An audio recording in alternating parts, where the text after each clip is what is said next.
Hey there. So today, as we start the Holocaust unit, I want to introduce you to a chart um, with a lot of terms that we will be using throughout our discussion of the Holocaust and all that we do here.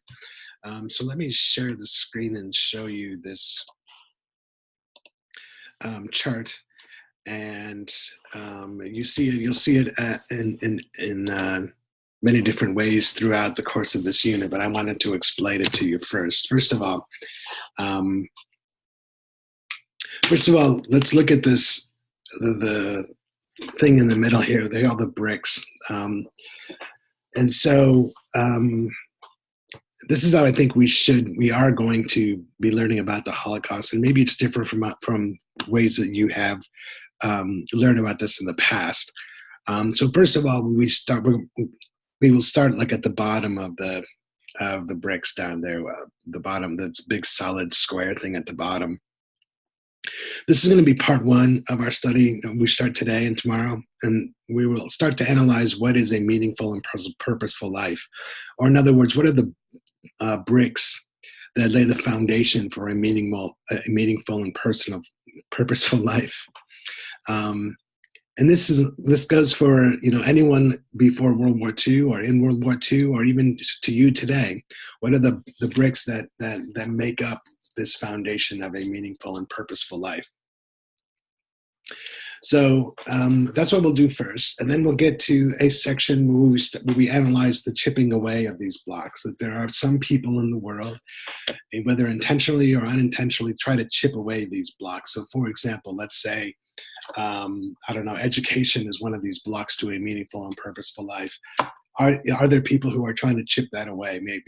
Maybe someone's taking money away, or maybe you're at a bad school, or maybe a program gets cut or something like that. This is an evidence of someone chipping away at that block that you find foundational in developing a meaningful and purposeful life.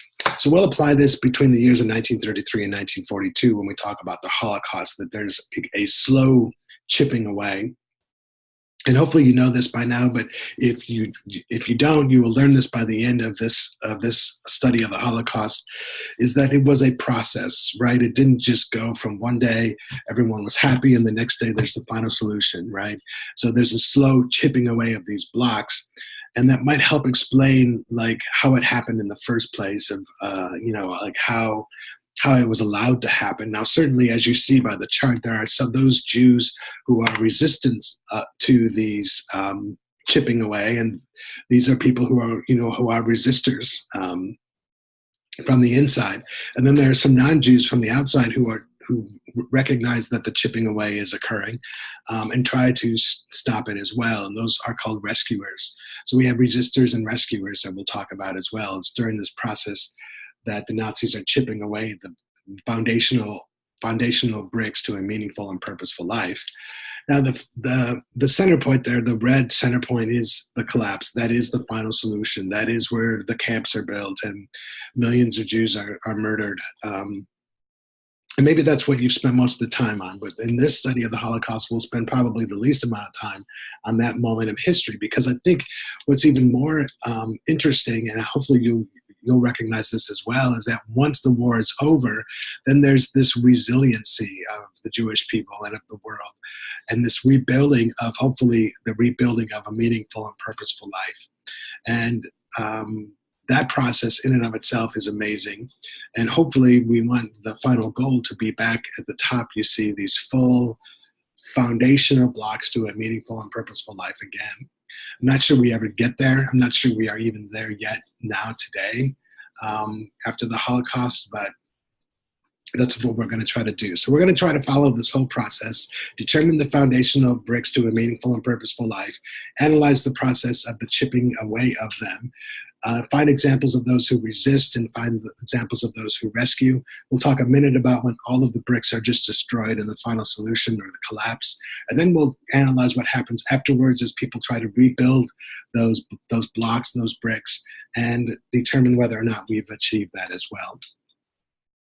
Now, the silos on the right-hand side of the screen are the personal involvement silos, where we think, like anyone can be put into one of these. The middle silo is that of a bystander, someone who really is not doing anything good or doing anything bad, is just there watching things. Um, let's go to the right. If you are helping people, then you might be called a collaborator of good.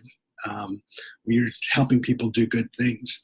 Or if you're actually the person who's doing the good things, if you're saving people, maybe you're a rescuer, which is the far right silo. We probably should make these different sizes because probably the most people are in the middle, and then it gets smaller as you go out on either side. Let's go to the left now, though. If you're helping someone do evil things, then maybe you're a collaborator of evil. And if you're actually committing the evil things, then we call you a perpetrator. And at some point, you're going to have to decide how long you can stay in the bystander silo. I mean, how long can you actually just sit and watch something before just by your watching either becomes a collaboration of evil or a collaboration of good? Like if you know something bad is going on and you see it going on and you do nothing about it, you're probably not a bystander anymore. And so you're going to have to determine what that point is. And this kind of goes along with the spectrum of human behavior that we talked about earlier in this class, right? This is why we study war.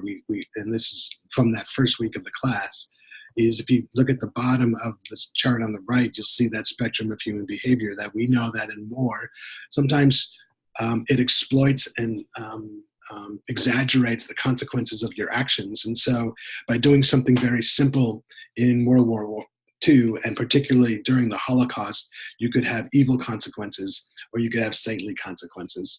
The rescuers tend to be considered saintly. The perpetrators tend to be considered evil, regardless of the amount of thinking that they put forth in the efforts that they made. So all of these things we'll talk about throughout the course of this study of the Holocaust. We'll refer back to this chart a lot. So if you have any questions now about it, please ask me so we can get them cleared up before we start actually investigating. So thanks for watching, and we'll see you soon.